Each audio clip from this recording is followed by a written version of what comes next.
It's time for this week's episode of Brandon Sports Talk, featuring in-depth interviews from those who are trending in the world of athletics.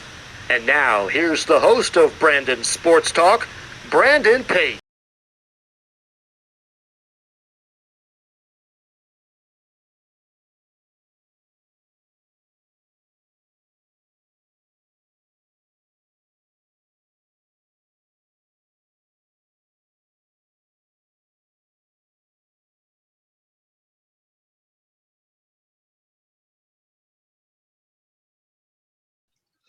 Welcome back to Brandon Sports Talk. In today's episode, I had the privilege to interview Antonie McClain, who was an NFL player and an NFL engagement. How are you doing today? Doing good. How about you, brother? I'm doing good. Can you talk about your time at Clemson? I'm at Clemson. I mean, for me, it was a great time. Everybody talks about how college is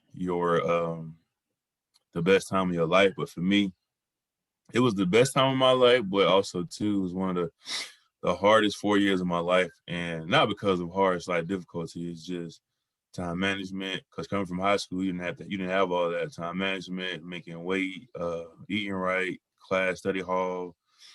Having the idea you have to impress the coach every day. So it was a lot, but I mean you get used to it. But definitely 4 years of strenuous work on the mental and as well as the body. But I mean I loved it. I love every bit of it. It was great though. I had a chance to play with some of my best friends, made more friends, living in a new environment, different cultures. It was a great time. I enjoyed it. I enjoyed the camaraderie in the locker rooms. I enjoyed the days that we didn't like so much, but as long as you and your buddies are going through it, it's fine. But it was a great experience. I'm glad I actually went there. During your time at Clemson, did you play with Deshaun Watson, or was that before Deshaun? I played before Deshaun. My quarterbacks were my freshman year was Cullen Harper, and then my sophomore and junior year was Kyle Parker, and then my last year was Taj Boyd. Can you talk about your time in the NFL?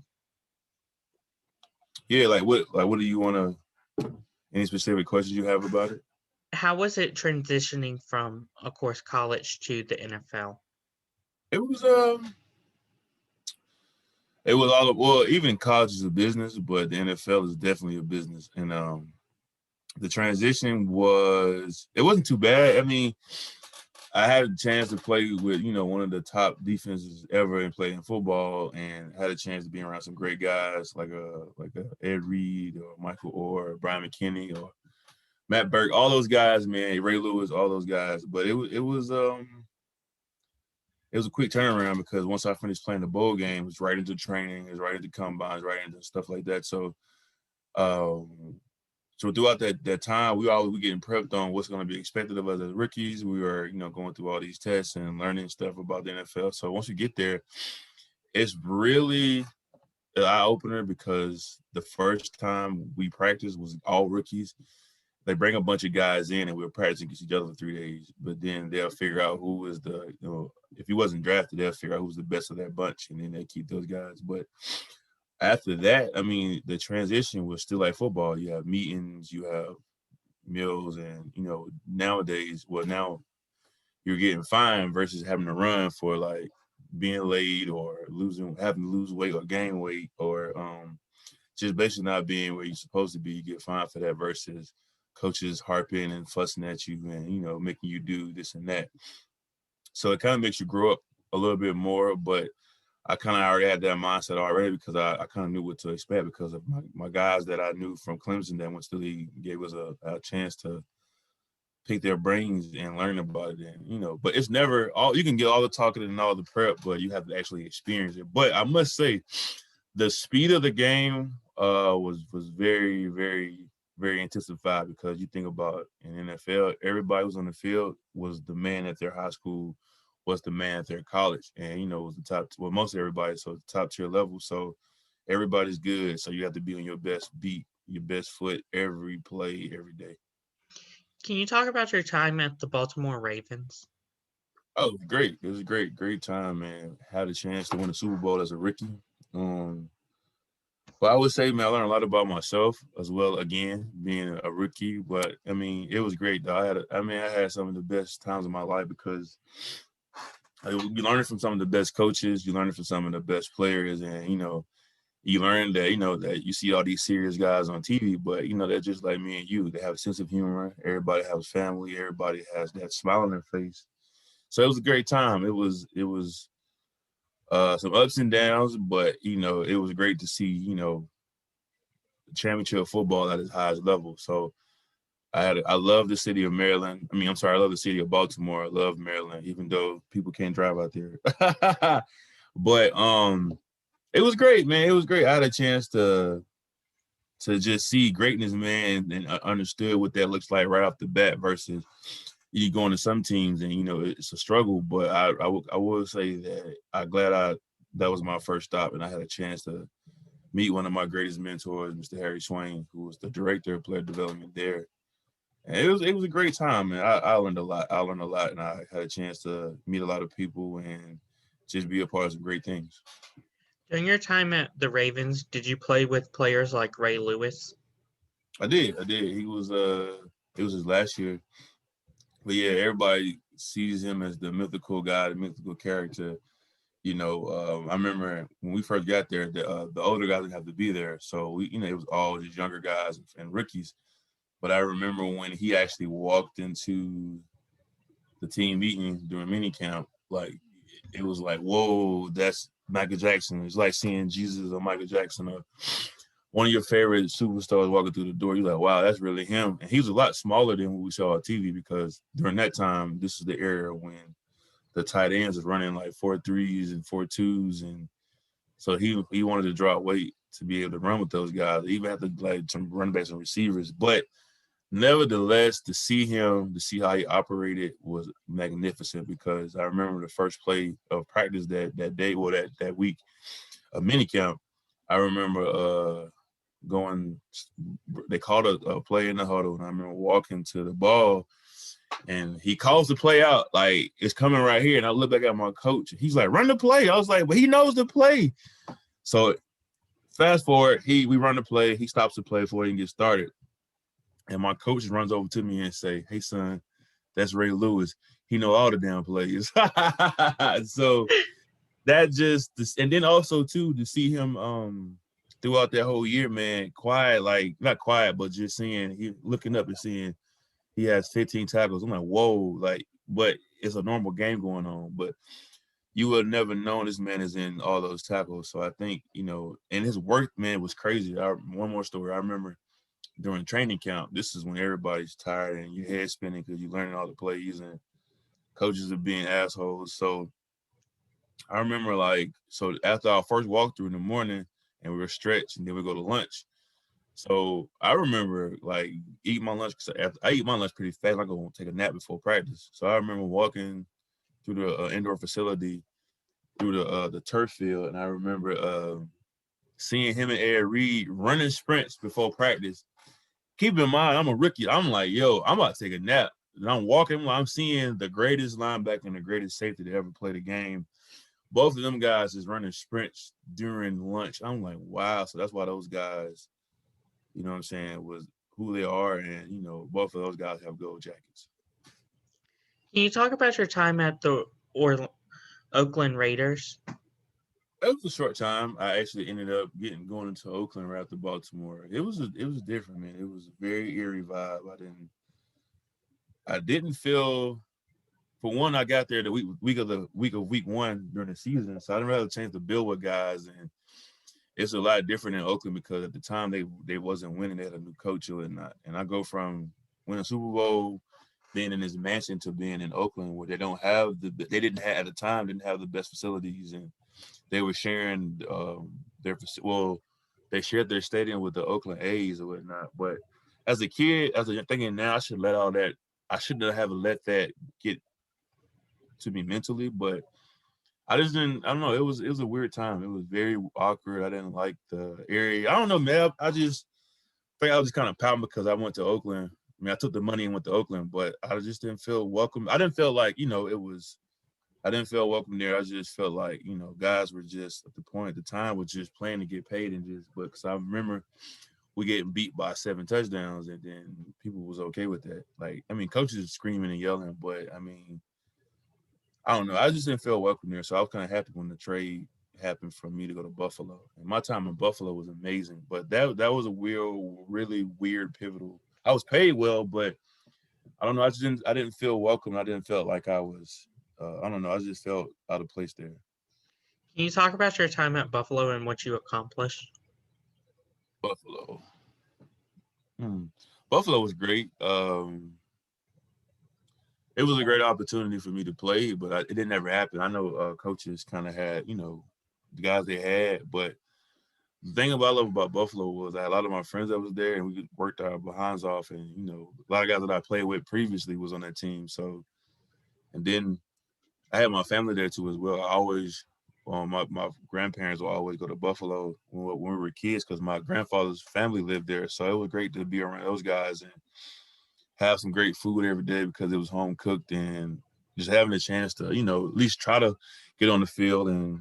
But I feel like I accomplished a lot. I feel like I went there to do what I was supposed to do. I gave my all, but I mean, I guess it wasn't enough. But I learned a lot about football. I learned a lot about people. I learned a lot about politics there and how politics works within the NFL. I learned a lot about how to deal with coaches playing favorites, dealing with people you don't like in the locker room. I learned a lot about dealing with just what they say playing the game. But, I mean, I accomplished a lot. I think I accomplished a lot physically because I lost.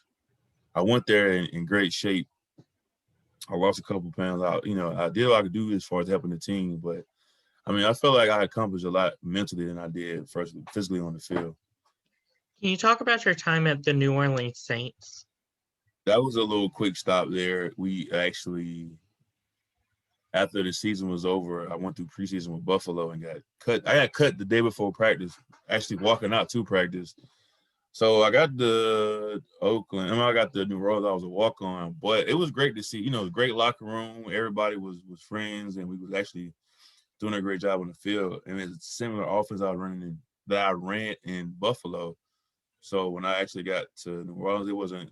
And I was doing really good in drop-offs. I did really good in pass rushing and practice. It wasn't a drop-off, but I remember a guy getting cut. A guy getting injured in another position. They cut me to bring another guy in because they needed more space. So, I mean, it was a great time. I mean, it was another one of those stops along the journey. Can you talk about what you learned from Drew Brees at New Orleans? Wow. Well, what I learned from Drew Brees, from what I saw from him, he was big on mental reps. He was always big on when he wasn't in, he would always go through the motion of the play. He would always help guys. So I just think he just helped me add to my tool belt to be a professional. But I mean, he was a great leader on the team. He was very respected. I don't know. I think I learned a lot about just being a professional, just watching him. Can you talk about your time at the Arizona Cardinals and what you accomplished there? Oh man, that was one of that's probably my favorite place I was. But being on the Cardinals, man, it was, for one, if nobody has ever been to Phoenix, and just, I know everybody talk about it's hot, but like it's hot everywhere during the summertime, but it's hot there year round. But that city is a beautiful, man. It was palm trees, it's the sunshine every day. Kept me in great spirits. I had a chance to play ball for Bruce Arians. It was great, man. It was great to see Larry Fitzgerald, man. I watched this dude since I was a kid. I remember watching the draft when he got drafted. I remember watching that catch when he caught the ball falling backwards. And just to be around that guy, man, how he bigs everybody up, whether you're a walk-on whether you're a practice squad guy or whether you're the starter on the team, he treated everybody the same. Everybody loved him. And then the guys that I played with on the team as far as offensive lineman was great. A lot of guys that I played with before, like AQ Shipley. A lot of my guys from Clemson was there too, so it was a great opportunity. And it was a great time there. I loved Arizona, man. I was so sad when I got cut. But I know, this life and this journey keeps moving. But man, I learned a lot. My coach, he loved me a lot, but I don't know, it's just we didn't connect as far as just making it happen. But I mean, it is what it is. Though. I enjoyed it. Though. I enjoyed. I mean, I had a great time. My strength coach, Buddy Rogers, man, is one of the greatest strength coaches besides Coach Batson that I've ever been in their tutelage. I mean, he really cared about my development. He really cared about helping guys get on the field, and I felt he always tried his best to put the good word in for me because I would always work my butt off, and I'll be there even in the off season. I go there and work out. So man, that was a great organization. I love the Cardinals. I love the Bidwells, man. They're a great organization. They're a great bit of people to be around. I was real tight with the community service people, Adam, Melissa, all the former players, alumni association, man. It was great. I love Arizona. I think that's kind of where either I would want to retire there or my hometown. But man, I love Arizona. I love Arizona. What was your time like with the Chicago Bears? It was one of those eerie times. It's right when I got cut from New Orleans. I was at home for 4 weeks just training, and then I ended up finishing the season out, the 2014 season out there. It was weird, man. It was Trustman was on his way out. Guys, we wasn't winning. It was cold all the time. It was snowing, very gloomy. It was a very weird time there, man. But I loved it. I mean, I was basically just there to be a body, for practice body, but it's cool. I was getting paid for it. But I mean, it is what it is, man. But I felt when I got there, everybody was kind of like, it's finish the season out because we ain't really. But I had a chance to play with a badass though, with Kyle Long, man, and probably one of the best I seen do it at a younger age. The guy made 3-4 Pro Bowls his first 4 years. His daddy is Howie Long. His brother is Chris Long, who was the kick our ass at Clemson at defensive end. But man, it was an awkward time. But they had a great restaurant there called Sukasa that was right across the street from the hotel that all the new guys stayed at. But again, man, I would go there, work my butt off. They had one of the best cafeterias. But it just had a lot of turmoil going on. So it's kind of weird. I kind of knew that I was just there to help those guys stay healthy and whatnot. So it was an awkward time. Can you talk about, of course, transitioning from the NFL to the AFL and playing with the Baltimore Bridges? Well, that was in between the time of me. I played a year I was out in Canada playing, and then once that ended, arena ball was still going on. So I just finished it out there, just help those guys out. But that was, man, it was another awkward time. It was just, that's when I knew I was done. When I know coaches playing politics in arena football, I was like, all right, well, I don't know. It was an awkward time. I didn't feel like I belonged there. I felt like it was just fluff, man. So that's when I realized it wasn't fun anymore. So I just, I packed my shit up and went home, man, and started life. Can you talk about, of course, transitioning from playing football to now being an NFL player engagement? Oh, it was great. It was I would say the transitioning out first was kind of scary. It was weird. It was awkward, of course, but I mean, of course, you know the direction you want to go. But I think that's when God really opened my eyes up to just learning more about myself, and then just putting the puzzles and learning that it's all about patience and it's a journey. Because it is in sports, I can lift weights all summer, I can run all summer, I can work on change direction all summer, and I know when the season comes, I'm gonna be in shape. For one, I'm gonna have a great change of direction. I'm gonna be ready to play. In the corporate world, or life after football, you can work hard. It's all about working hard and then waiting on our opportunity. So I think, and I still think to this day, it's still, for me, is always patience. It's like I always build up for a big moment and it never happens. It's like, all right, so now it's like being patient. Like you have to continue to work. Now, I think my biggest thing is for me is, I'm not saying losing the faith, but I feel like I'm working.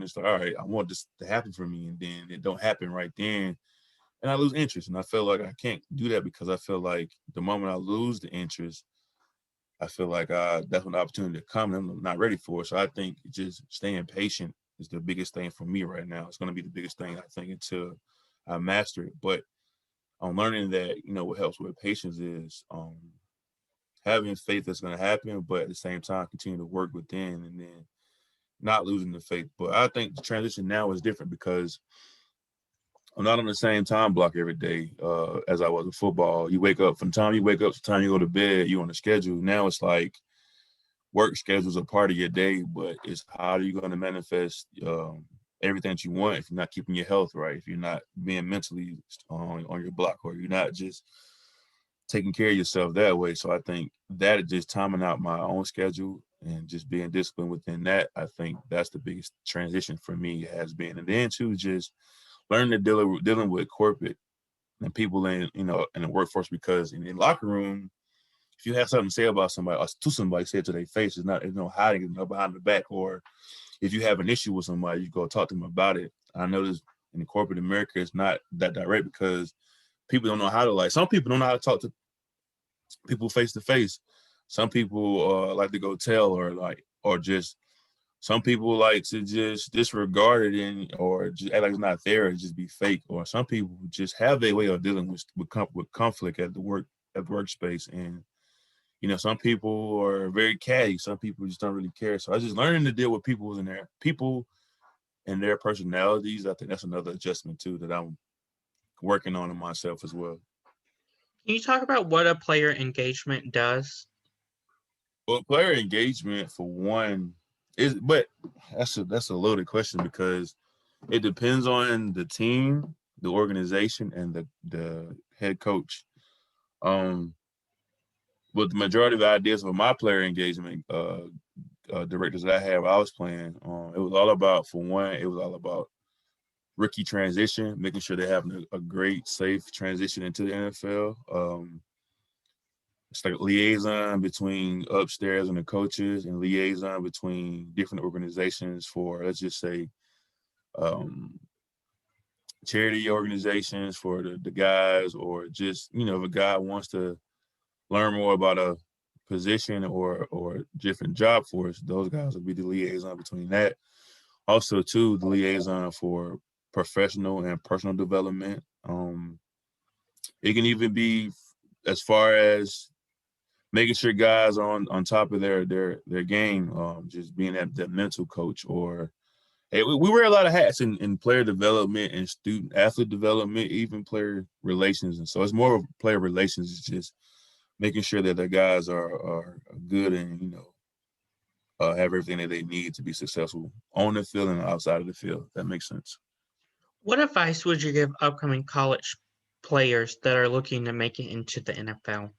Start now. Start when you're a freshman. Start I know this is kind of hard and I don't want to diminish people's dreams, but I think we should start treating football as plan B, and your interest in career is just plan A, because we know we can play ball. We know that we can ball out. So that's going to take care of itself, because you're on a schedule from the time you wake up, from the time you go to bed as a college athlete. So there's so many hours in a day. So I would say you should spend your free time, or whatever free time meaning you is, figuring out what it is that you like to do and start moving into that direction. Like, all right, if I want to be in media, go talk to your media guy. Hey, can I learn some stuff like what you got going on? And then on the off season, take an internship and learn about what you got going on. Learn about what you want to do as far as your career, because football gonna take care of it. If you're gonna ball out, you're gonna ball out. It's not about just focusing all up, because you're gonna have enough time to focus on the athlete side of it, because that's your actual job in college. People always say student athlete, but we all know it's all about athlete student, because if it wasn't for my athletic ability, I wouldn't be here. So I would say focus more on your interests and what you want to do, and figure out ways to build relationships with those people who can put you in those places once you're finished playing ball. Because once you finish playing ball, or once you're done being an athlete, if you wasn't like a All-American or like a coach's favorite, they don't care anymore. They're like, oh, okay, even when you were playing pro ball, it's like, all right, you was the man for a little bit, but now with somebody else. So I would say leverage your relationships to put you in better places once the ball goes out of, or once the ball goes flat, or once you're done playing or whatever sport you're in. Because at the end of the day, I mean, we all gonna hang up cleats up one day. So let's, continue to figure out and build on stuff that's gonna make us a better people and to put us in a better place for employment or just your life outside of sports. Do you have any advice for NFL players transitioning from putting down the football to transitioning into the real world? Same thing. It's same thing. While you still playing, just making sure that is known what you want to do and just walking those footsteps. Even if you don't know what you want to do, at least consult with somebody like your player development director, or see what your friends are doing. Like, I would say use every opportunity that you can when you're not on the field to, for one, recovery and rest and get nutrition, but also two, figure out what you want to do and just try to make little small steps on the offseason to build towards it. But the biggest thing about it is letting it be known and build relationships so you can, walk right into something, or you have a pact or a track to see, maybe I do like this or maybe I don't. That's why it's so important with internships on the off season. 3-day internship to see if I want to do this or not, or just go shadowing somebody. So, man, I would say just network, and figure it out, or try to figure out what it is that you want to do. So once football is done, or once basketball is done, or track is done, you have something that you already been working towards. That's great advice. Where can my listeners find you on social media? Well, you can find me on Instagram. It's at MacLife256. That's MACLIFE 256. I'm on Twitter at MacLife256, and I'm on Facebook, and I'm on LinkedIn as well. And I'm also too in the midst of doing my own podcast right now. I have just getting everything ready to submit it and get it approved. That is called the LP Podcast. The LP Podcast stands for the Learner's Perspective Podcast. And on there, we're going to talk about healthy transitions, nutrition, mental health is the biggest thing, and just how to have safety and world-rounded transitions, and just to be a light to other people. That's wonderful. Thank you again, Antoine, for your interview, and best of luck in your future, and best of luck with your podcast. Thank you, Brandon. I appreciate you having me on as a guest today, man. It's been great.